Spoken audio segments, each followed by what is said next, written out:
My ஃபேஷனரி channel நண்பர்கள் அனைவருக்கும் அன்பான வணக்கம். தருமபுரியிலிருந்து உங்கள் ஜெகன். இன்றைக்கி வீடியோவில் பார்த்தீங்கன்னா 5 நிமிஷத்தில் முடிகிற மாதிரி அழகான ஒரு ஸ்லீவ் டிசைன் நம்ம தச்சு காட்ட போகிறோம். அதாவது இந்த சேரீயில் கட் பண்ண ப்ளவுஸுக்கு சேரீயில் வரக்கூடிய சின்ன சின்ன பூவை அந்த சின்ன சின்ன பூவியை நம்ம கட் பண்ணி கைக்கு பார்த்தீங்கன்னா நம்ம டிசைன் செய்ய போகிறோம். இதுக்கு பார்த்தீங்கன்னா எக்ஸ்ட்ரா நமக்கு லேஸ் மட்டும் இருந்தால் போதும். வீடியோவை பார்த்துருந்தீங்கன்னா தெரியும். ஸ்லீவை ரெண்டாக கட் பண்ணி சென்டரில் பார்த்தீங்கன்னா ஒரு 1/2 இன்ச் எக்ஸ்ட்ரா பீஸ் நான் கட் பண்ணி எடுத்துட்டேன். கீழ் பக்கம் பார்த்தீங்கன்னா 2 பக்கம் ரவுண்ட் பண்ணிவிட்டேன். இப்போது லைனிங் துணியை ப்ளவுஸ் துணி மேலே வச்சு நம்ம பார்த்தோன்னா அந்த கீழ்ப்பக்கம் இருக்கக்கூடிய அந்த நேருக்கும் அந்த ரவுண்ட் ஷேப்புக்கும் இந்த கையோட மேல் பக்கம் நம்ம கட் பண்ண பகுதிக்கும் பார்த்தோன்னா அப்படியே எல் ஷேப்பில் நம்ம தையல் போட்டு வரலாம். 2 பக்கம் நம்ம ஆப்போசிட்டில் நம்ம போனோம். லெஃப்ட் சைடு ரைட் சைடு நம்ம வரும். இப்போ தையல் போட்ட பிறகு அந்த ரவுண்ட் ஷேப் நல்லா திரும்புறதுக்காக அந்த கார்னர் பகுதியில் பார்த்திங்கன்னா நான் எப்படி வீடியோவில் கட் பண்ணுறோம் அதுமாதிரி நம்ம கட் பண்ணணும். அப்போ தான் பார்த்தீங்கன்னா அந்த ரவுண்ட் ஷேப் நமக்கு அழகாக திரும்பும். அயன் பாக்ஸ் இல்லைனாலும் நமக்கு பார்த்தீங்கன்னா அந்த ஃபினிஷிங் நல்லா வரும். இப்போ உள் பக்கமாக அப்படியே பார்த்தீங்கன்னா லைனிங் துணி பக்கம் அடியில் இருக்கக்கூடிய அந்த ஜாயிண்ட் பார்த்தீங்கன்னா லைனிங் துணி பக்கம் இருக்கிற மாதிரி பார்த்து நல்லா இழுத்து பிடிச்சி சுருக்கம் இல்லாமல் மேல் பக்கம் பார்த்தீங்கன்னா ஒரு தையல் ஒன்று லைனிங் துணி மேலே நம்ம போடணும். 2 கைக்கும் அதேமாதிரி நம்ம போட்டுக்கலாம்.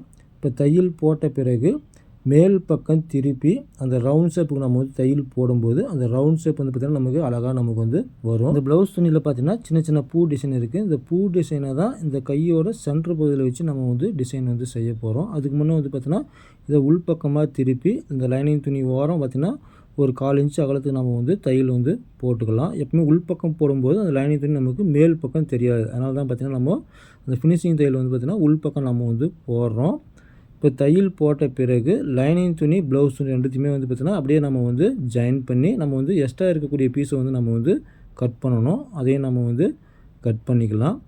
இப்போ கட் பண்ணி முடித்த பிறகு பார்த்திங்கன்னா ஒரு ஸ்லீவோட 2 பாகமும் நமக்கு ரெடி ஆகிடும். அடுத்து பார்த்திங்கன்னா நம்ம இந்த ஸ்லீவோட சென்ட்ரு பகுதியில் நம்ம டிசைன் செய்யணும். அது எப்படி செய்யணும் அப்படின்றத பாருங்கள். ப்ளவுஸ் கட் பண்ணது போக மிச்சம் இருக்கக்கூடிய பீஸில் இருக்கக்கூடிய இந்த சின்ன சின்ன பூவெல்லாம் பார்த்திங்கன்னா சென்ட்ரு பண்ணி நான் கட் பண்ணுறேன். எப்படி கட் பண்ணுறேன் அப்படின்றத பாருங்கள்.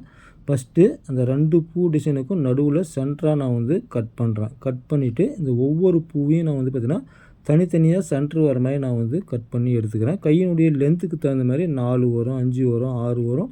நான் பார்த்திங்கன்னா ஒரு 5 பீஸ் தனித்தனியாக அந்த மாதிரி நான் கட் பண்ணி எடுத்துக்கிறேன்.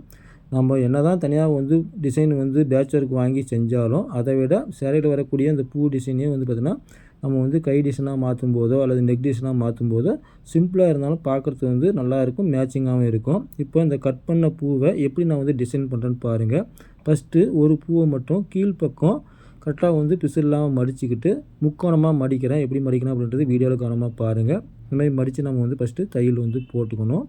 தையல் போட்டு எக்ஸ்ட்ரா பீஸ் நம்ம கட் பண்ணி எடுத்துக்கலாம். அடுத்து பார்த்தீங்கன்னா ஒரு லைனிங் துணியில் கீழ்ப்பக்கம் ஒரு 1/4 இன்ச்சு மடித்து அதை கார்னரில் வச்சு நம்ம தையல் போட்டுடலாம் அந்த முக்கோண பீஸை.